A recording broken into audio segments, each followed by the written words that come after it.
I always say that I get ghosted more now than when I was on Tinder. Yeah. It's easier to find a date than some money. I really loved creating photos Yeah. at the time, and when videos started becoming a thing, I was very against it. I hated it. I was like, I'm not jumping on TikTok. We're the heroes of our own story, and so we forget that actually, we're not the heroes of anyone else's. Okay, let's break this down a little bit. How are you figuring out your price? Are you doing it based on the number of followers you have, the viewership, clicks? How are you gauging this equation? If people are paid to make an ad about a business, is it okay to accept their opinion as truth? Or is their opinion skewed because of the financial incentive that they got from making that video? That's a question that we break down with today's guests, Vanessa and Anthony, who are paid by restaurants to come in and make reviews about the restaurants that they're dining in. And it's an interesting concept to understand whether or not that is a true review or not. They've got an interesting take on this. Jump into today's episode and find out. All right, guys, welcome to the podcast. Great to have you here. Yeah, thanks for having us. Thank you for having us. Thanks for coming on. Honestly, it's my pleasure. I'm going to jump in straight into this. I want to find out where this journey started because I have no clue how it started. I've just seen all the content since as you guys started to have a lot more success recently, and which is pretty exciting. And first of all, congratulations actually on the success lately because Thank you. the last time I heard about you guys, you were a lot smaller channel than you are now, and you've grown pretty rapidly. So congrats on that, guys. That's awesome. Thank you. But tell me, where did it start? Because I don't know the origin story of this channel and how you guys got here. Right. It was very random. I had an injury back in 2018, 2019 from the gym, and I had 2 tears on my lumbar discs. Fun. So I was very much bedridden for at least 6 months, and I was bored. Yeah. Yep. Literally bored. And Anthony just suggested me, you should just post something on social media or something. Find something that you can do without moving yourself. Yep. So I started posting food photos on Instagram back when Instagram was still all about photos. Yep. It just started from there. I did not take it seriously to start off with. I was just having fun with it. Yeah. And then I started meeting a lot of people from Instagram, other creators. Some of them are really, really good friends of mine still. And so I think I really liked that point. Yeah. So When was this again? So what date were we in or year? 2019 or 2018, Okay, somewhere around there. Okay, so I think been going for a 2018 little while maybe. now. Yeah. And when was it that, so that was you, when was it that, Anthony, you came into the picture and started doing more? Oh, so I've been there the whole time. So when she was bedridden and stuff, she had a lot of photos and stuff because she liked taking photos of food anyway. And so because I noticed that she's quite down and everything, I was just maybe do something with your time just while you're lying down and stuff. You can just send some of the photos and stuff like that you've already taken. And so she was doing that for a while, and then it was her He's always been on. Always he's been. always Okay, been cool, on cool, the page. Yeah. It Okay, always was a couple's page. Yeah, but okay. I think in the beginning it was more I didn't want to show my face. Yeah. I was like, you do that. You just do the modeling. Yeah. And then I started showing my face too, and And when did you first realize that, this is getting some traction? When did that start to happen? I think when video started becoming a thing. Yeah. So when photos was such a thing, I was very into it, and I learned photography. He bought my first camera for my birthday, and straight up just learned everything on YouTube and 100%. Yep, always. I think I really loved creating photos at the time, and when videos started becoming a thing, I was very against it. I hated it. I was like, I'm not jumping on TikTok. What even is this? I was very against changing my content to video. I didn't want to learn how to edit videos. I was I worked so hard to make good photos. I cannot let this happen. But algorithm always wins. Yes. So I had to salute to algorithm, and I started learning to make videos, and I think our very first viral video was Karen's Diner. Oh, okay, yes. Yes. That was so fun. And as soon as I came to New Zealand, I was like, I need to go. This is so cool. Yeah. And then that video happened to go viral, and I was like, oh, is this what going viral feels like? Maybe I like video. Yeah, I love videos. Yeah. That's so funny. Yeah. And what year was that? It was like 21, 22. When was the Karen's Diner? I think 22. Yeah, end of 2022. Got it. And then, I remember 2023 being a very big shift in our content, and we became really, really busy. I think since 2023 it was... Okay, so that was like a good 4-year period of just like photos and everything and growing until that like kind of that moment where the first big viral moment happened. What was, but prior to, like, up until that point, sort of like from a follower count perspective, where were you sitting around that point in time? I think we weren't even at 10K. Yeah. Interesting. Yeah, photos were very slow. You just grow so slow with photos. So how was that like? But before that, okay, let's use the end of 2022 as a marking point for the transition into where you are now. But like that 4 years is a long period of time to continue with something as much as you did. Like, what was that like? Why were you pushing it so hard? I'm assuming that like some of your, like, you weren't bedridden anymore by that stage? No. So luckily, like, why did you keep God. doing it? Yeah. I think the main thing was when I was bedridden, I had no social life and I wasn't working because I had just graduated. So I really needed something to make friends, and I needed things to get to know, the real world, really. And I was quite like out of touch with like what people do when they're social, and like, because 6 months is a long time, and I hadn't seen my friends at that time, and I just enjoyed Instagram to help me to meet new people and like just really relearn how to socialize again, because I was like, I've become like such an introverted person after that period of time, and I was like, when I was put in these food content creator gatherings, I had no idea what to say. I was like, I was nervous the whole time. I was like, what do I say? Like, people were having conversations on our table, and I'm just like, cool. I know what you guys talking about. Like that. I think that kept me going. Got it. Community. 100%. Awesome. Just knowing there are other people out there who has the same hobby as me and who loves food, and we were just all learning about social media all together. And what happened, and then how did that, like, so that was when you first were started off, but then like lockdown must happen in the middle of that. So how was that for you specifically, but both of you as a couple trying to do this thing, which now you can't get out again. You're not bedridden now, but you're house ridden almost. Lockdown was also very interesting. We started cooking a lot, so everyone was sharing their sourdough recipes, there was just, everyone was just cooking, right? So we just jumped in and we enjoyed our cooking sessions at home, and I think lockdown also helped me to have a lot more time to learn about like how to make videos and how to like take photos, and it was a learning process.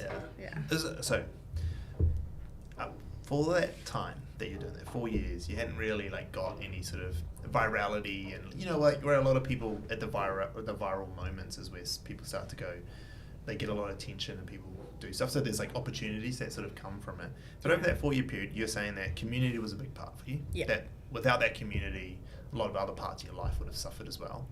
What happened? Like, how did you guys, like, was this just a part-time thing? You both had other jobs. Like, how did this, how was that life like? What do you do outside of making content?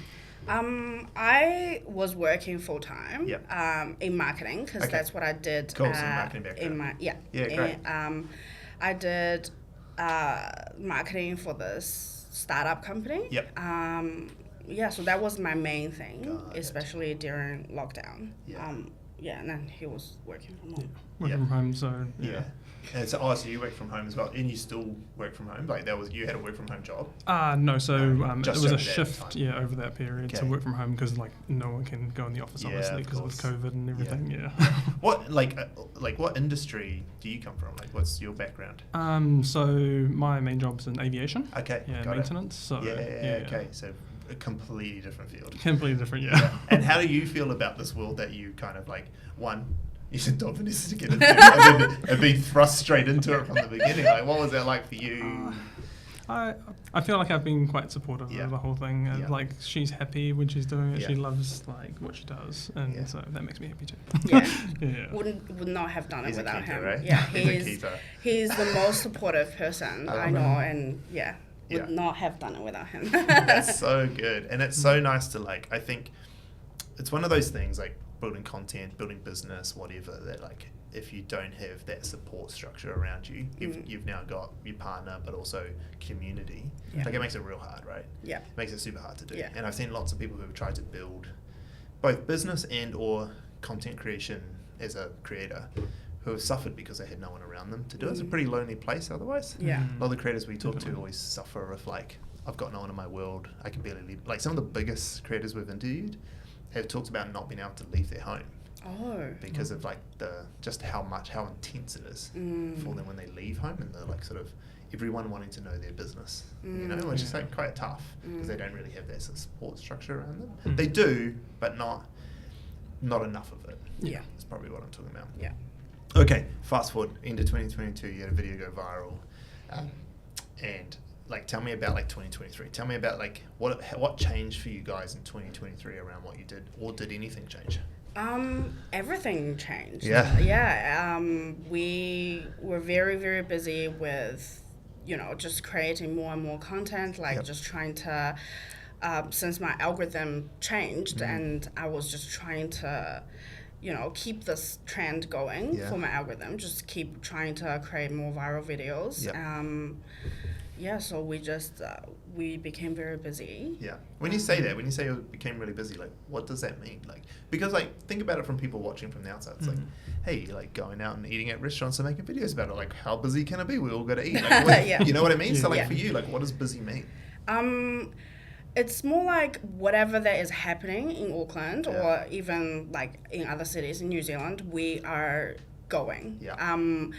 Like it doesn't matter if we were invited or we weren't invited. We want to show our followers the latest or the newest things to do and the newest place to go. So he sometimes said that, oh, you put this on yourself, because I do. I find stuff and I'm like, I need to go. I need to film that. That's good content. I'm there, and so that's when we become busy, as in like we are always finding new places and we kind of crowd our days with a lot of filming, and then it comes a lot of editing, which obviously I'm sure it takes a long time, and so that's how many, like from a perspective of content going live, like how often do you guys post? Like what is the cadence that you're trying to do? It used to be in 2023. It used to be 3 times a week. Now it's pretty much every day. Wow. At least once a day.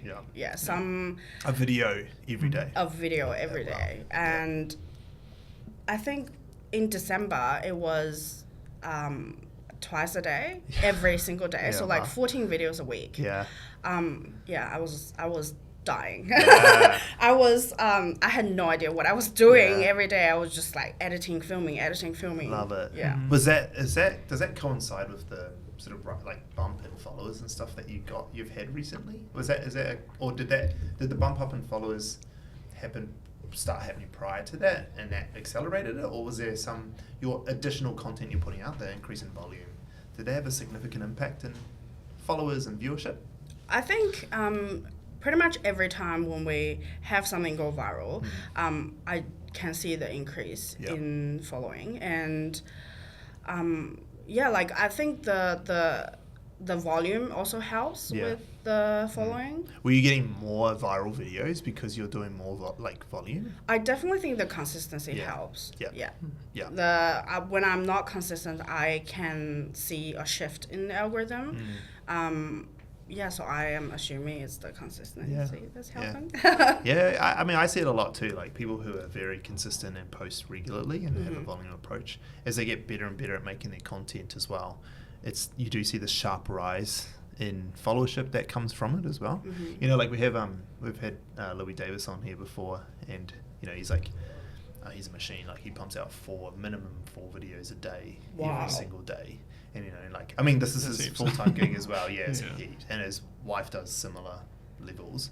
But you know, he's like a few million followers now, and it's going crazy. And he's been doing it for a long time. But him and I both talk to the same thing, that like volume is a hack actually, like to get more followers and viewership. And it also teaches, if you're the one doing it, it teaches you so much. Because you're having to edit and film and what's working and what's not, and you're able to like then tweak your content to be better and better every time. So we actually see like a lot of people who are growing fast, and actually like it's quite interesting to hear, because I'd heard of you guys a while back and we'd seen it, and some of the team had met you. I think Mel had met you once before or something as well.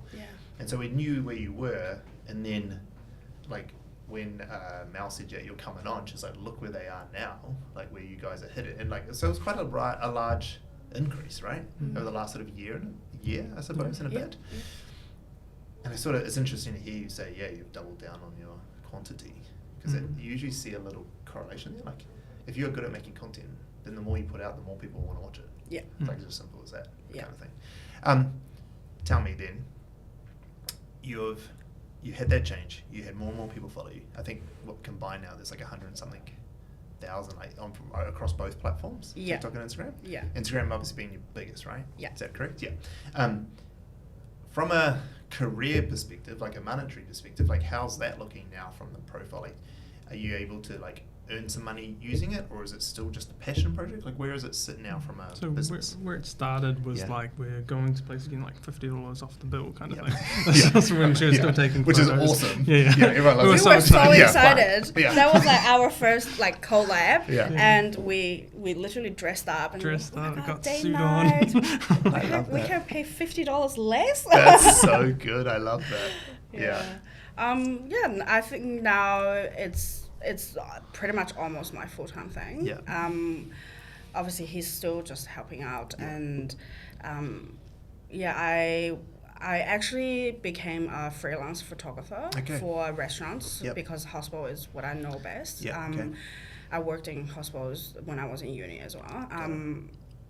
But now I have stopped taking like new clients for photography, particularly because I've got so busy with content and I just cannot really take more. So I think this is almost full time. So how is that, like, and you don't have to break down the specifics around money, but like how is that income coming through? Like are restaurants and stuff paying you to come and make this content, or is it that you're getting sponsorships for some stuff that enables you to go make the content that you're making, or are you getting paid by the venues? I do get paid by restaurants.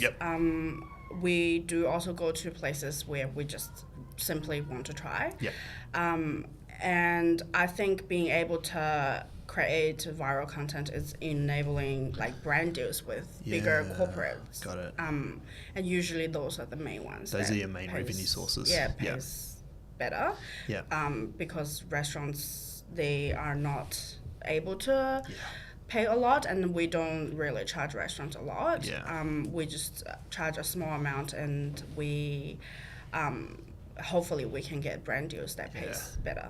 What are like when you think of the brand deals, is this like products and stuff rather than places to eat? So they're like an adjacent, like brands that are adjacent to dining that you're sort of working with? What sort of brands? Are you able to say some of the brands that you work with, or? I do work with KFC. Okay, okay, cool. So like the bigger eateries. Got it. Okay, cool. And so moving forward from a monetization perspective and as a business, how do you see that evolving and growing as you grow as a channel? Like, what's the goals? I think right now I just really want to reach 100K on Instagram. Yeah. Got to have some milestones. Yeah. But what about like from a business perspective? Like it's obviously a full-time gig now, and you guys are spending a lot of time on it. So obviously, from a revenue perspective, like where do you see this going? Like how far are you going to take it? I would definitely want to branch it out to other streams of income, not just relying on, content and restaurants and brand deals. And I am trying out with YouTube. Oh, yeah? Cool. Yeah. So hopefully I can edit some YouTube videos. I still have like clips from last year that I haven't really edited. Got it. So yeah, hopefully. So like make a YouTube channel that you're earning like AdSense and stuff like that from YouTube. Yeah. Got it. Because obviously in New Zealand we don't get paid by views, so just want to have platform that actually pays. Yeah. From like you don't have to give me specifics, but from like a revenue perspective at the moment, you say that this is now your full-time gig. Are you earning similar numbers to what you were in employment, or is it like, or are you currently in the mode of, I'm building to be able to replace that, or have you already kind of replaced your salary, or where you were? I would say I currently am able to earn what a full-time job can earn. Cool. Amazing. So it amazing. Well done. Thank you. Yeah, that's awesome. It can support us. Yeah. But to be honest, I'm not sure where social media is going. Yeah. I'm still learning. I'm not like the biggest creator. I don't have millions of followers. So I definitely am still in the learning space of where social media is going and what we can do in the future and what we can get from it in the future. Yeah. Okay. Yeah. And Anthony, from your perspective, like it kind of almost seems like you've been carried along for this ride that you started. Like you put the gas in and then she pushed the pedal down. But like for you, where do you see it going, and what is it that you hope? Is this just like, as long as it keeps Vanessa happy, I'm happy, or like where do you see it going? Kind of like that. And like pretty much everything she makes from this is like hers. So it's like her kind of baby. She's doing it. So I've got my own thing, but I also help her like in my free time. So yeah. So as long as like you just like supportive partner, do the piece, have the camera shoved in your face, and do the things that you got to do, and you get some nice food along the way. Yeah, and when she has any like doubts and stuff, then she'll come to me. We'll talk about it, and So it's kind of like there's that side of it that the emotional support as well. Yeah, that's a big thing in content creation, right? Because like content creators, you become a slave to the algorithm, and it's like not a great thing for mental health.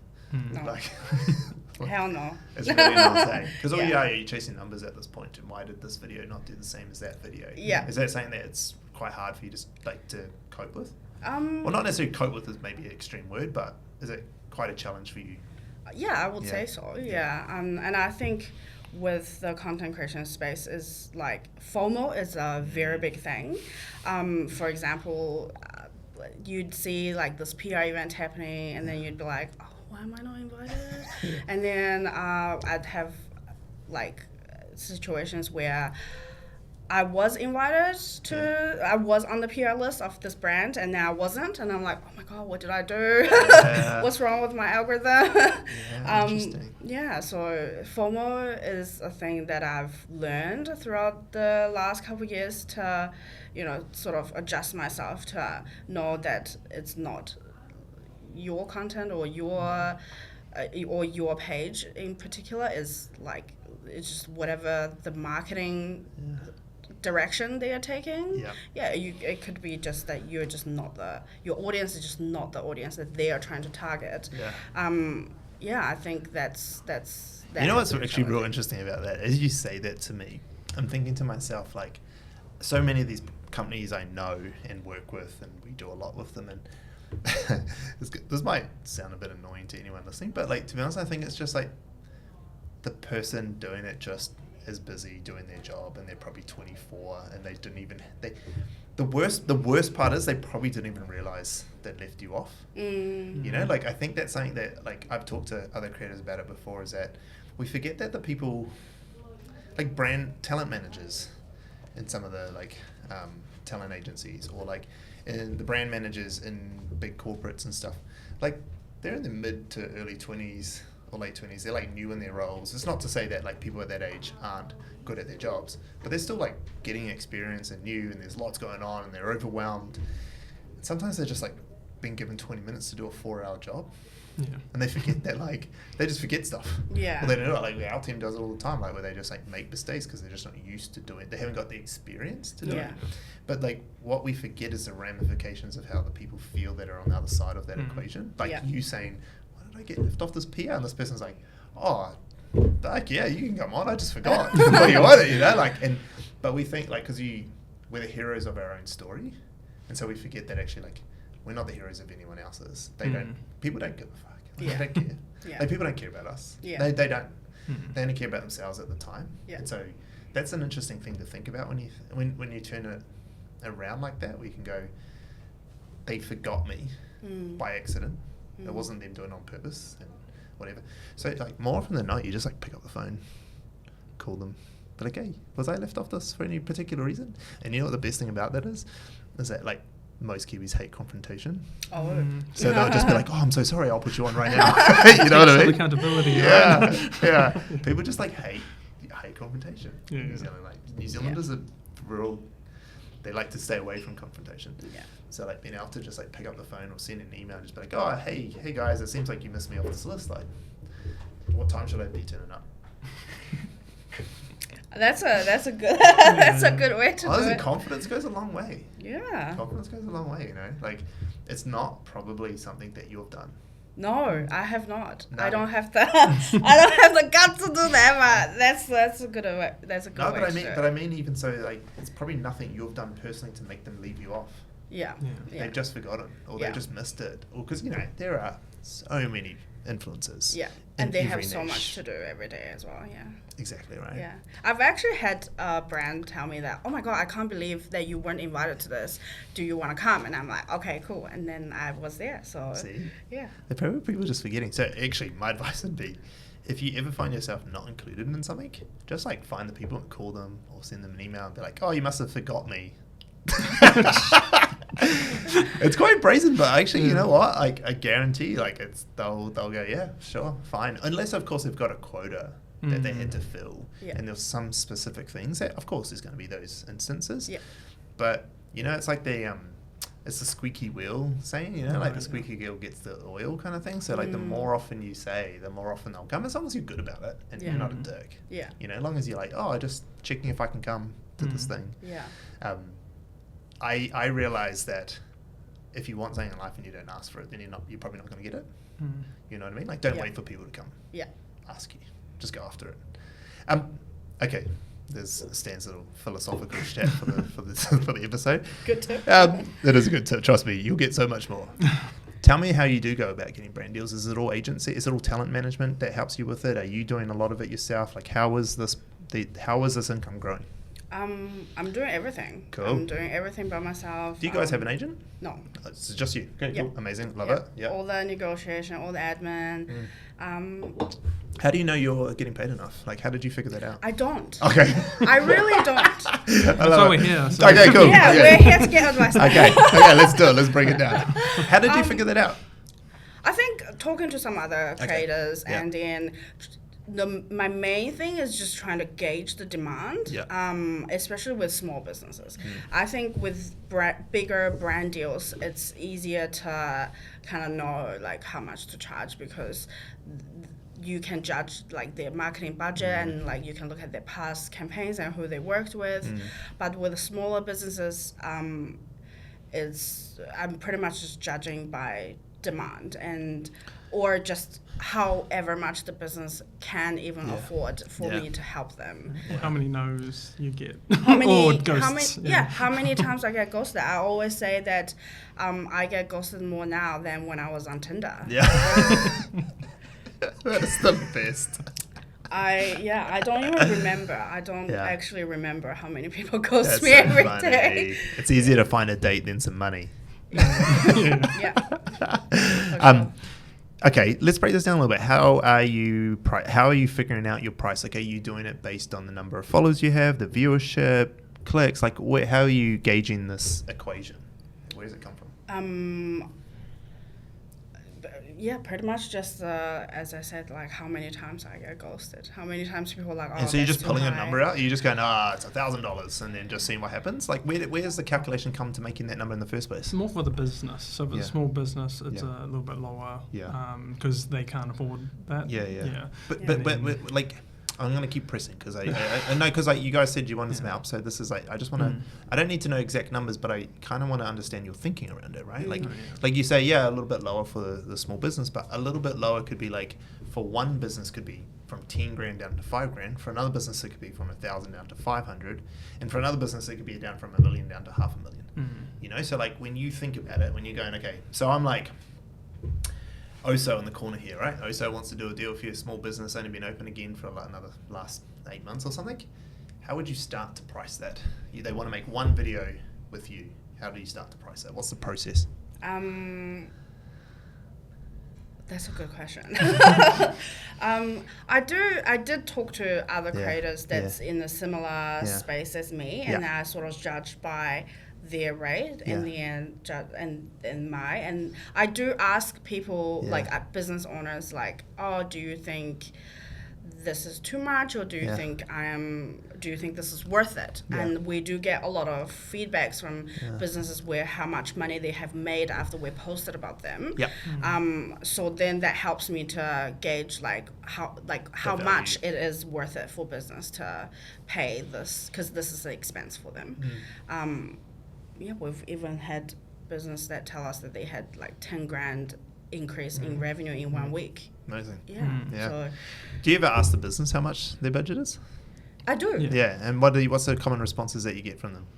The most common response is $100. Yeah. Free food. Free food. Oh, free food. A lot. We get a lot of free food. Like I don't even always have to charge a fee. If I think they are a good business, good content, people will love to watch them, then I would just go. I would just go. I pay for it. I don't mind paying for, a good experience. A good experience. It's a real interesting thing, right? Because like I assume that's the answers that you would have got, like $100, some free food, or pretty low ball, because they don't understand the cost and what it looks like. There's a lot of businesses that don't understand. Yeah, they don't understand. And hospo businesses in general, globally, like aren't great margin businesses. Like, especially if you only own 1 or 2 businesses as a hospitality owner, like your margins are low. Like you're barely making much money at all. Typically, the restaurants who are making good money are either very, very small businesses that are like owner operated, like and they've been around for ages, like a fish and chip store. Fish and chip stores make heaps of money. Well, I shouldn't say heaps of money, relatively, compared to other businesses they do. But like a small restaurant, they make fuck all. Like actually as a percentage of revenue, it's really low.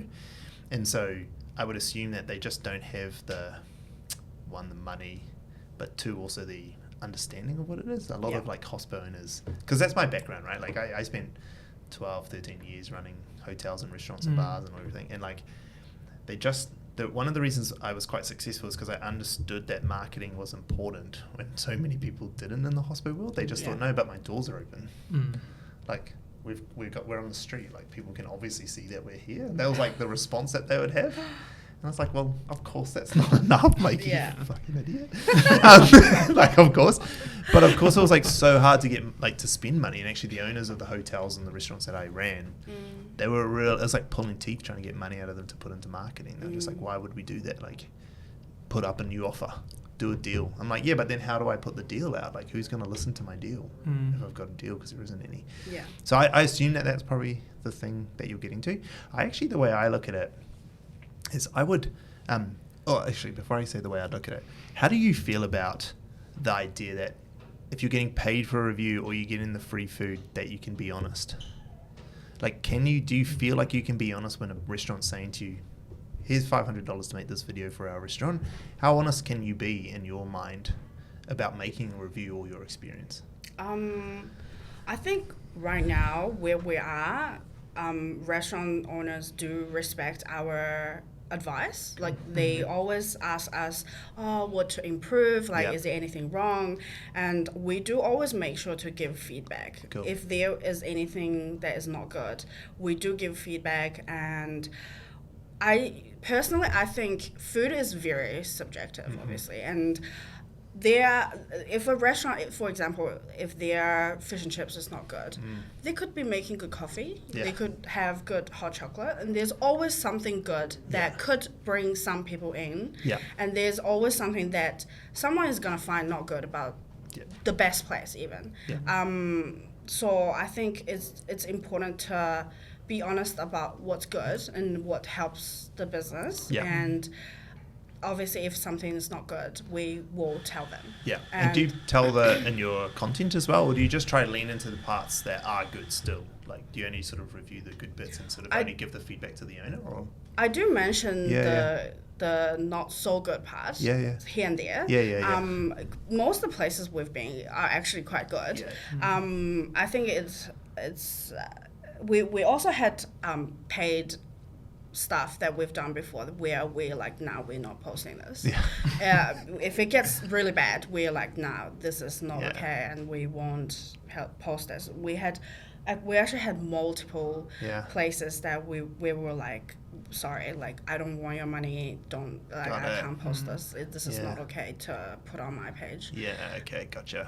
So it's like, I'll take your money to post a good review, but if you're bad, I'm just not going to take your money and not put a video up because you don't want to necessarily go out and slander people and talk about bad, but you also won't, you're not just going to do a positive review because you've been paid. Because that's an interesting thing, right? It's just kind of hard line to balance actually, because like in today's world, like as soon as you're paid, there's that stigma that some people have that, well, you've been paid to say something good about a place. And I think like, it kind of leads me into this line of question that I wanted to understand is like, how did you guys, because I think you've done it really well, how do you think you managed to build a community of people who trust you, even though they probably know that you're getting paid by people? Like, how do you think about that? Is that something you think about, or is it just something that happened quite naturally?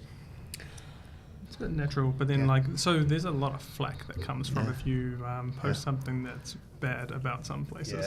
We've had interesting. Like everyone's so actually, people would rather you not say the bad stuff.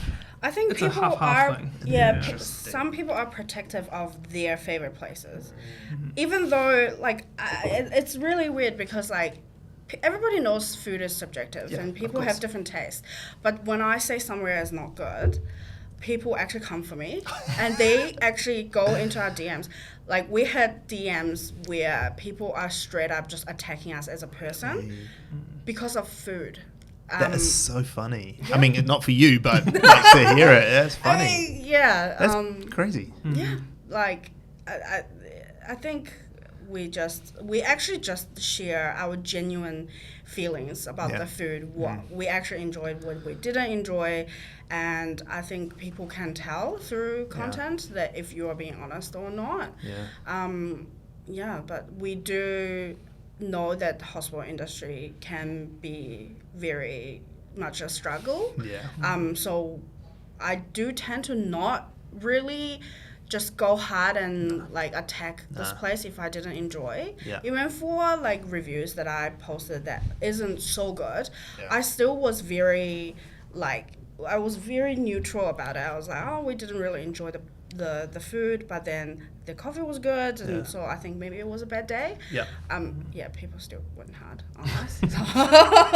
That's interesting to hear because I haven't actually heard that side of the story of like when you do a negative one, how the public can still come at you for that. I've only really heard it the other way when people have done positive reviews knowing that they're being paid, that people have come at them going like, oh, these guys are full of shit because they just get paid to say good things. So that's an interesting take actually. I haven't seen that. So but I guess where I wanted to go with that is the way I think of pricing when it comes to this world is that these small businesses, they are the worst one to price and they almost never have the right amount of money. And so I kind of look at it as, I would typically say to a small business, how much money have you got? Cool. I'm okay to do it for that. Or, you know what, keep your money, give it to me free or whatever. I'm using that more from this is how I'm going to make better and more content. So that you can go after the bigger guys. And the problem with like when you try to go after both of them is that the world's actually real small and Auckland's tiny and everyone knows. And so, for instance, let's say you're going to go do work with a big corporate eatery, like the KFCs of the world, McDonald's or whatever. There are people who work there who probably know the owners of the local restaurants here. And so they all start to talk. And when they all start to find out, like, oh yeah, I was working with Vanessa and Anthony, they charged me $500 for this video. The big guys hear that, and they go, and like you start to get a pricing around you in the marketplace. So we even as an agency ourselves, if we want to work with a small business, we almost just be like, just come in and I'll help you. Like I'll just do it for free, like this is a charity case. Almost, you know what I mean? Because Let me help you. yeah, pretty much. Like, let's come in, like, we'll give you whatever resources you need, or do whatever it is. Because I don't want to diminish what we charge the real clients that we like to work with. I shouldn't say like to. That's probably the wrong thing. The clients that our agency sort of is our ideal client. And so it's an interesting thing because you're trying to do it as a full-time profession, and so it's like, okay, how do I juggle this the right way? I think sometimes the better thing to do is realize that the small guys are not at all where, like, you almost have to let go, understanding like these guys are never going to get me to where I need to be. I'm never going to be able to get $2,000 a video of these guys, and there might be occasional restaurant who can, but actually on average they're never going to be the guys who can help me do the thing I need to do. And in fact, but I need them to make the content. So then what are the other brands I can go after? What are also all the adjacent brands that you can do? Like not just other eateries, but like what are the other things around you that can help do that? When you think about that, like when you think about the small companies that you work with, what percentage do you think at the moment is that of your revenue? Good question. I don't think I've ever really calculated that. Do you think it's a big portion of it? Or a minority of your revenue? Given the size of some of these other contracts you probably do. Maybe close to half and half. Interesting, yeah. Because you're doing so many, or just because you are being able to get quite a large number out of these people? It's volume, definitely the quantity. Yeah. And so it's almost just paying for the experience itself. Is it quite a low level? Like it's just, if you're just making a video as a videographer, are you charging as much as that would be? No. Yeah, so it's just really enough to just whatever the person can kind of afford, right? Yeah. So in that case, like and this is for like people watching too, and I've said this before, like I wouldn't worry about that as a revenue source. Like take it, fine, take what you can and get what you can, but actually like don't really worry too much about trying to increase those pricing because like it's just so much work for so little return. Just be like, what can you pay? Okay, cool, done. Like, we're going to come because we get the experience anyway. You paid me $200 or whatever it is. Yeah. Fine. It's the big guys that you're doing, right? Yeah. Tell me how you price that. Like, how do you think about, like, okay, you don't have to give me numbers because I know how contracts work in this place, but like a brand as big as KFC, not KFC, but as big as KFC comes to you, how do you start to think about it? They want a video from you for a particular campaign. How do you start to think about that pricing structure? Do you just go ask some like your people other creators to get a gauge, or do you just? Yeah, I do. Yeah, I do ask other creators who probably have worked with the same brand before, or who is more experienced in the industry. And then also it depends on like exclusivity, and it's just the specifics of the timeline of what the content is gonna look like. Yeah.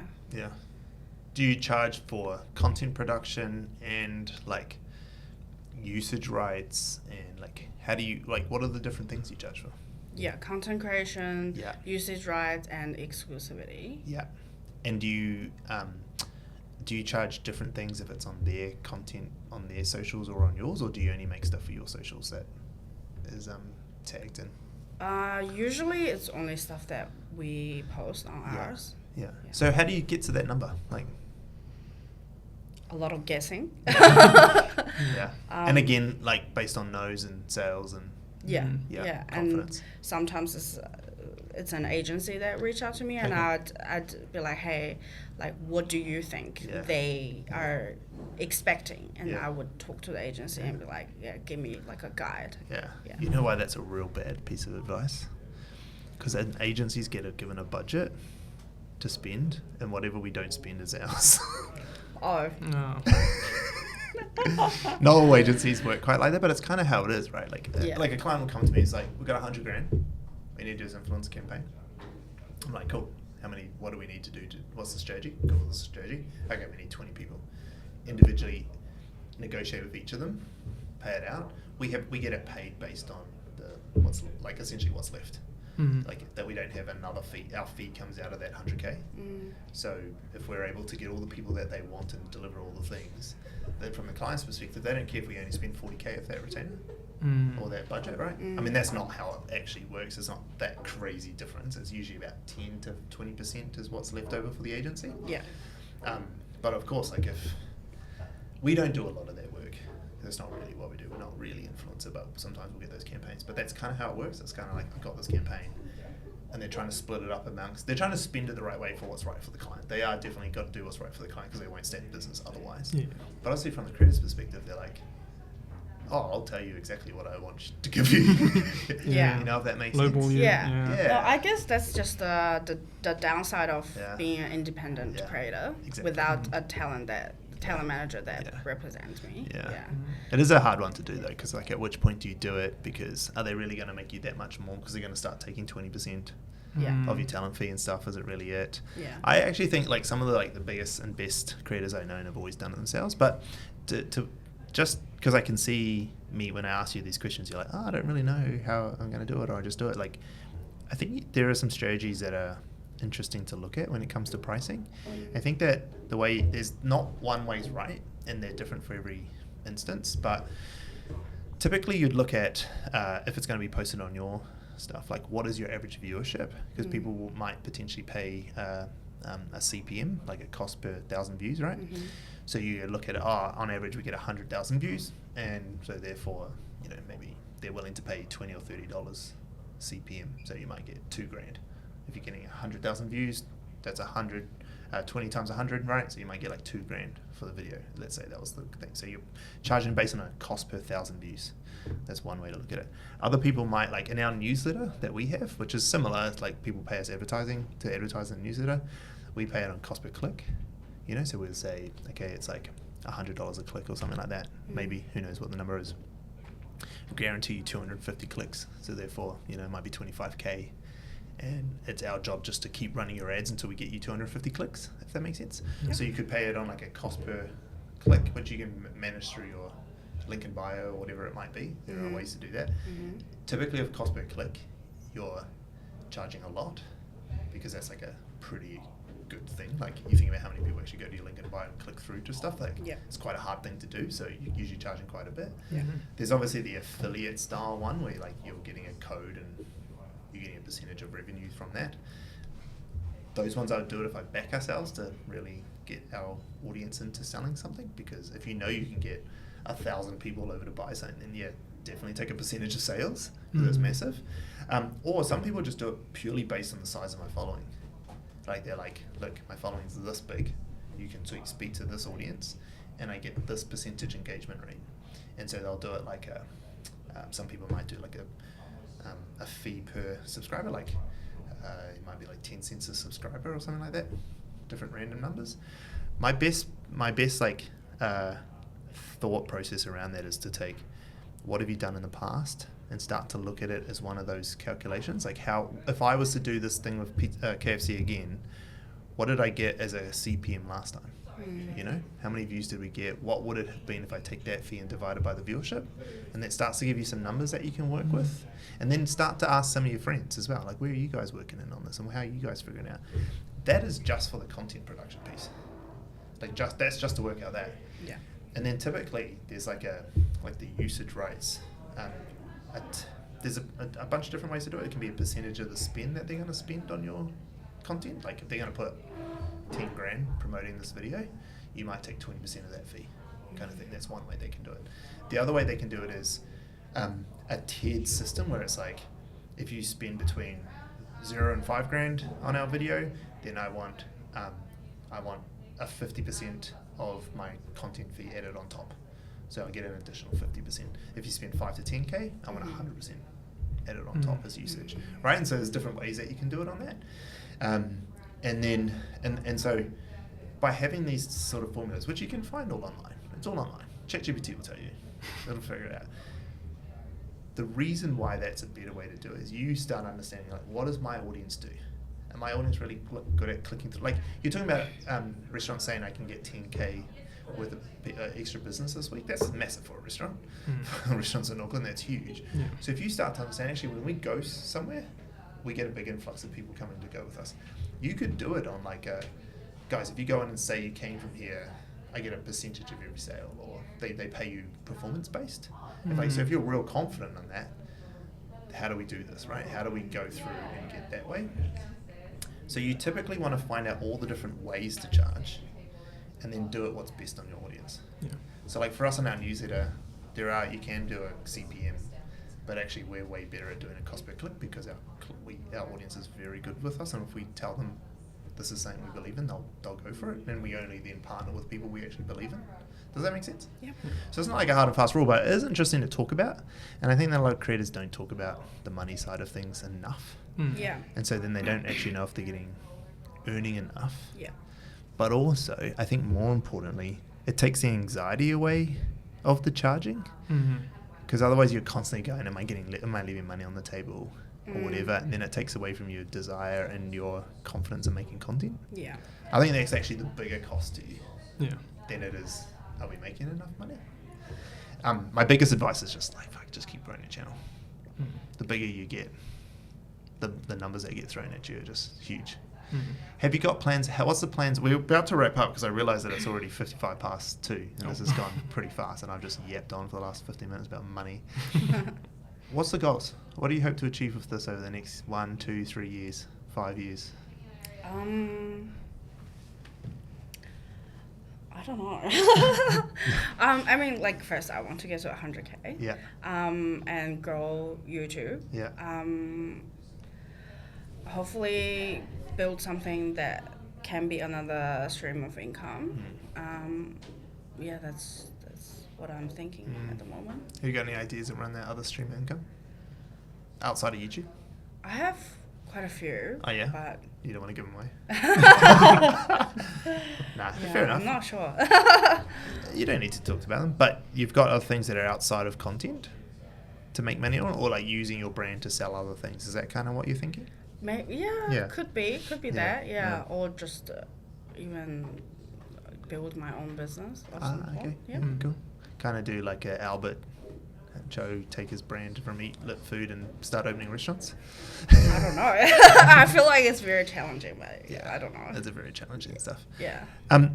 That episode went way faster than I thought it was when I looked down at my watch. Maybe because I started yapping on about money, and I get excited whenever I yap about money.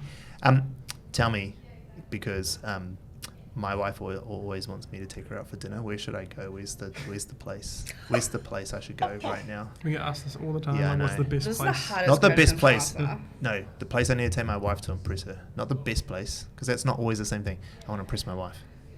I have one, but they're closed. Well, that's not going to work, is it? That's not going to work. But it's actually like one of the best dining experiences I've ever was it? had. It was the Grove. Oh, yeah. But they closed in March. Yeah. What else? Which is really sad. Is there another one? This is the hardest question ever. Where's the last place that you guys went as a couple that you're like, this is a really special place? As a couple from like an intimate couples night? Or has it just become such a job now that you just... we try to, yeah. But then a lot of the time it turns into content. Yeah. Yeah. Because it's like, why would you go to a place and then not make content if you can? You know, so... Yeah. This is real hard. Well, one of our all-time favorite is Jervois Steakhouse. Oh, yeah. Everybody knows. Jervois Steakhouse is great. You know what though? I haven't been to one in Auckland, but in Queensland at least.